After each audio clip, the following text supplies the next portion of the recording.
கர்த்தருடைய பரிசுநாமத்திற்கு மகிமை உண்டாவதாக. இந்த காலை வேளையிலே தேவனுடைய வார்த்தையை தியானிக்க கர்த்தர் நமக்கு கிருபை செய்வாராக. சங்கீதம் 96:13 இப்படியாக சொல்கிறது: அவர் வருகிறார், அவர் பூமியை நியாயம் தீர்க்க வருகிறார். அவர் பூலோகத்தை நீதியோடும் ஜனங்களை சந்ததியோடும் நியாயம் தீர்ப்பார். அவர் ஜனங்களை மாத்திரமல்ல, சந்ததியும் நியாயம் தீர்ப்பார். இன்றைக்கு உன்னை மாத்திரமல்ல, உன் சந்ததியும் நியாயம் தீர்ப்பார். அவர் நீதி செய்கிற கர்த்தர், நமது நீதியாயிருக்கிற கர்த்தர் என்பதே அவருடைய நாமம். ஹல்லேலூயா. இந்த நாளிலே கூட முதல் எதை குறித்து நியாயம் தீர்ப்பார்? நம்முடைய அந்தரங்க பாவங்களை நியாயம் தீர்க்க வருகிறார். பிரசங்கி 12:13-14 வாசிக்கும் போது, காரியத்தின் கடைத்தொகையை கேட்போமாக, தேவனுக்கு பயந்து அவர் கற்பனைகளை கைக்கொள், எல்லா மனுஷர் மேலும் விழுந்த கடமை இதுவே. ஒவ்வொரு கிரியையையும், அந்தரங்கமான ஒவ்வொரு காரியத்தையும், நன்மையானாலும் தீமையானாலும் தேவன் நியாயத்திலே கொண்டு வருவார். ஒவ்வொரு கிரியையும், அந்தரங்கமான ஒவ்வொரு காரியத்தையும், அது நன்மையானாலும் அது தீமையானாலும் தேவன் நியாயத்திலே கொண்டு வந்து நிற்பார். The Lord will judge all your secret hidden, கர்த்தருக்கு ஸ்தோத்திர, சீக்ரெட்ஸ். என்னென்ன சின்ஸ், சீக்ரெட் ஹிடன் சின்ஸ், எந்தெந்த பாவத்தை நீ ரகசியமாய் செய்து கொண்டிருக்கிறாயோ, உன் அந்தரங்கத்திலே செய்து கொண்டிருக்கிறாயோ, தேவன் எல்லாவற்றையும் தேவன் நியாய தீர்ப்பிலே கொண்டு வந்து நிறுத்துவார். இருதயத்தின் அந்தரங்களை அவர் அறிந்திருக்கிறார். இதைதான் சங்கீதம் 44:20-21 வாசிக்கும் போது, நாங்கள் எங்கள் தேவனுடைய நாமத்தை மறந்து அந்நிய தேவனை நோக்கி கையெடுத்திருந்தோம், ஆனால் தேவன் அதை ஆராய்ந்து விசாரியாதிருப்பாரோ? இருதயத்தின் அந்தரங்கங்களை அவர் அறிந்திருக்கிறாரே. இருதயத்தின் அந்தரங்கங்களை அவர் அறிந்திருக்கிறாரே. உங்களுடைய இருதயத்தில் உள்ள அந்தரங்கங்கள் உங்கள் பெற்றோர்களுக்கு தெரியாது, உங்களை நடத்துகிற ஊழியர்களுக்கு தெரியாது, உன்னுடைய கூட பிறந்தவர்களுக்கு தெரியாது, உன் வீட்டாருக்கு தெரியாது, உன் வேலை செய்யும் ஸ்தலத்தில் இருக்கிறவர்களுக்கு தெரியாது. ஆனால் உன் அந்தரங்கத்தின் கிரியைகள், உன் அந்தரங்க பாவங்கள், உன் அந்தரங்க யோசனைகள் எல்லாவற்றையும் தேவன் அறிகிறவராயிருக்கிறார். இதைதான் ரோமர் 20:16 கர்த்தர் இப்படியாய் சொல்கிறார்: என் சுவிசேஷத்தின்படியே தேவன் இயேசு கிறிஸ்துவை கொண்டு மனுஷனுடைய அந்தரங்கங்களை குறித்து நியாய தீர்ப்பு கொடுக்கும் நாளிலே இது விளங்கும். மனுஷனுடைய அந்தரங்கங்கள். நீங்கள் நினைக்காதீங்க, நான் ரட்சிக்கப்பட்டுட்டேன், ஞானஸ்தானம் எடுத்துட்டேன், அபிஷேகம் பெற்றுட்டேன், அதனால எனக்கு எந்த நியாய தீர்ப்பு கிடையாது. ஆனால் all the hidden secret sins, ஆண்டவர் அந்தரங்கத்தின் பாவங்களை நியாய தீர்ப்பிலே கொண்டு வந்து நிறுத்துவார். சங்கீதம் 98: எங்கள் அக்கிரமங்களை உமக்கு முன்பாகவும் எங்கள் அந்தரங்க பாவங்களை உமது முகத்தின் வெளிச்சத்திலும் நிறுத்தினீர். ஹல்லேலூயா. எப்படி கொண்டு வந்து நிறுத்துவாராம்? அந்தரங்க பாவங்கள், அந்தரங்க கிரியைகள், அந்தரங்க காரியங்களை வெளிச்சத்திலே கொண்டு வந்து நிறுத்துவார். வேதத்திலிருந்து சில காரியங்களை உங்களுக்கு சொல்ல விரும்புகிறேன். யோசுவா 7ஆம் அதிகாரம் 1, 11, 19, 20 வாசிப்போமானால், எரிகோ பட்டணத்தில் ஜெயித்துட்டார்கள். ஆயி பட்டணத்தை மேற்கொண்டு கானானுக்கு போக வேண்டும். ஆனால் ஆயி பட்டணம் சின்ன பட்டணம் தான். ஆனால் அதை அவர்களால் மேற்கொள்ள முடியவில்லை. கர்த்தருக்கு ஸ்தோத்திரம் உண்டாவதாக. தோல்விகளை சந்திக்கிற ஒரு சூழ்நிலை.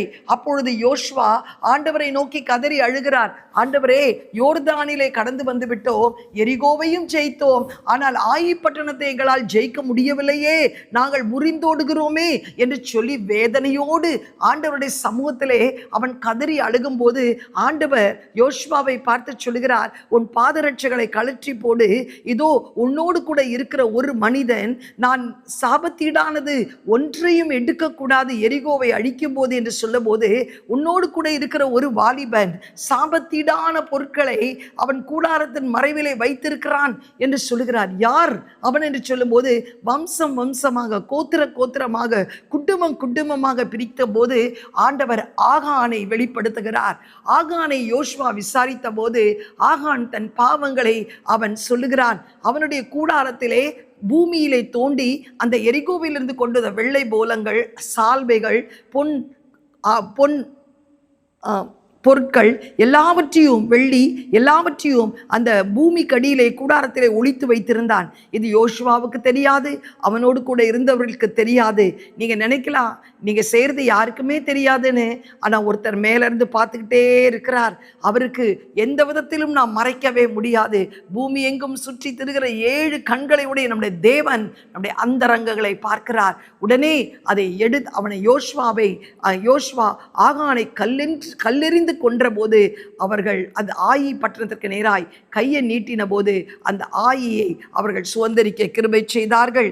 எனக்கு அருமையானவர்களே, 2 ராஜாக்கள் 5ஆம் அதிகாரம் 22 27 வாசிக்கும் போது கூட எலிசாவோடு கூட ஒரு உடன் ஊழியர் இருந்தான். அவனுக்கு பேர் கெயாசி. எலியாவின் பின்னால் ஓடி எலிசா 2 மடங்கு அபிஷேகத்தை பெற்றான். எலிசாவோடு இருந்த கெயாசி 4 மடங்கு அபிஷேகத்தை பெற்றிருக்க வேண்டும். ஆனால் கெயாசி எலிசாவின் பின்னால் ஓடாதபடி நாகமான் பின்னாலே ஓடினான். குஷ்டரோகியாய் வந்த நாகமான் எலிசாவின் வார்த்தையின்படி யோர்தானை 7 முறை முங்கி எழும்பின போது குஷ்டம் நீங்கி ஏதாவது காணிக்கை அந்த எலிசாவுக்கு கொடுக்க வேண்டும் என்று சொல்லி பொன் வெள்ளி வஸ்திரங்களை எல்லாம் கொண்டு வந்த போது, எதுவும் எனக்கு வேண்டாம், இலவசமாய் நான் பெற்ற வரத்தை இலவசமாய் உனக்கு நான் கொடுக்கிறேன் என்று சொல்லும் போது நாகமான் 2 பொதி முன் எனக்கு கொடுக்க வேண்டும் என்று சொல்லி ரட்சிப்பின் அடையாளமாய் ஏகோவா தேவனுக்கு பலிபீடத்தை கட்டுவதற்கு 2 பொதி மண்ணோடு கடந்து போகிறார். ஆனால் கெயாசியோ அவன் கொண்டு வந்த பொருட்களை எலிசா வாங்கவில்லையே, பிழைக்க தெரியாத ஒரு ஊழியக்காரனாக இருக்கிறானே என்று சொல்லி எலிசாவுக்கு தெரியாமல் நாகமான் பின்னாடி ஓடி போய் அவனும் 2 காரியத்தை கேட்டான். 2 பொன், 2 வெள்ளி, 2 மாற்று வஸ்திரம் தா, 2 சகோதரர்கள் வந்திருக்கிறார்கள் என்று பொய் சொல்லி அதை வாங்கி கொண்டு வந்து தன் வீட்டிலே ஒளித்து வைத்து விட்டு கெயாசி அந்த எலிசாவுக்கு முன்பாக வந்து நின்ற போது எலிசா உடனே சொல்லுகிறார், இதோ அவனோடு கூட செல்லும் போது என்னுடைய ஆவி உன்னோடு கூட இல்லையா? இது வேலைக்காரர்களை சம்பாதிக்கிறதற்கு காலமா? இது பொருட்களை சம்பாதிக்கிறதற்கு காலமா? இது ஆடு மாடுகளை வாங்குறதற்கு, நிலங்களை வாங்குறதற்கு இது காலமா என்று சொல்லி அவனை கடிந்து கொள்கிற நேரத்திலே நாகமான் குஷ்டரோகியாய் வந்து சுஸ்தமாக்கப்பட்டவனாய் கடந்து போனான். ஆனால் இன்றைக்கு சுஸ்தமாய் காணப்பட்ட கெயாசியோ குஷ்டரோகியாய் நின்றான். ஆம், எனக்கு பிரியமானவர்களே, தேவனத்தில் எதையும் நாம் மறைக்க முடியாது.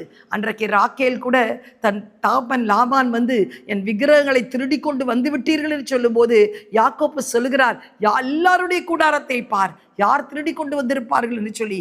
ஆனால் அவருடைய குமாரத்தி ராக்கேல் அதை திருடி கொண்டு வந்திருந்தார். யாக்கோப்புக்கு தெரியாது, யதார்த்தமாய் சொல்லுகிறார், எல்லா கூடாரத்தை நீங்கள் பரிசோதித்து பார்க்கலாம். அதை கேட்டவுடனே ராக்கேல் என்ன செய்தார் தெரியுமா? அதை எடுத்து கொண்டு வந்து ஒட்டக சாணியிலே மூடி வைத்து விட்டு அதன் மேல் உட்கார்ந்து கொண்டாள். தன் தகப்பன் அவளிடத்தில் வரும்போது, அப்பா, நான் உமக்கு வந்தனம் செய்ய முடியாது, எழும்பிருக்க முடியாதபடி பெண்களுக்குள்ள வழிபாடு எனக்கு இருக்கிறது என்று பொய் சொன்னாள். அவள் பொய் சொன்னது நிமித்தம் அவள் கானானுக்குள் பிரவேசிக்கவில்லை.